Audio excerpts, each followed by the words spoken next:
ములుగు జిల్లా వెంకటాపురం మండల కేంద్రంలోని ఫారెస్ట్ రేంజ్ పరిధిలో ఆదివారం తెల్లవారుజామున టేకు కలప అక్రమ రవాణాపై అటవీ శాఖ అధికారులు ఆకస్మిక దాడులు నిర్వహించారు. నమ్మదగిన సమాచారం ఆధారంగా అప్రమత్తమైన అధికారులు సతీష్ ఘాట్ ప్రాంతం నుండి 2 వేరు పికప్ వాహనాలు టేకు దుంగలు తరలిస్తున్న దృశ్యాలను గురించి వాటిని అదుపులోకి తీసుకున్నారు. రామచంద్రపురం సమీపంలో ఒక వాహనం, వెంకటాపురం మండల కేంద్రంలోని శివాలయం వద్ద మరొక వాహనాన్ని అధికారులు అడ్డగించారు.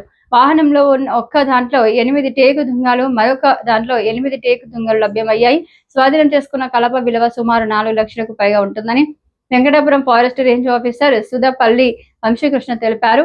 పట్టుబడిన వాహనాలు వెంకటాపురం ఫారెస్ట్ కార్యాలయానికి తరలించిన అధికారులు అక్రమ రవాణాపై కేసు నమోదు చేసి సంబంధించిన నివేదికను ఫారెస్ట్ ఉన్నతాధికారులకు అందించారు. ఈ దాడిలో Ramachandrapuram section officer, forest beat అధికారులు లక్ష్మయ్య, శేషు, బేస్ క్యాంప్ సిబ్బంది తదితరులు పాల్గొన్నారు.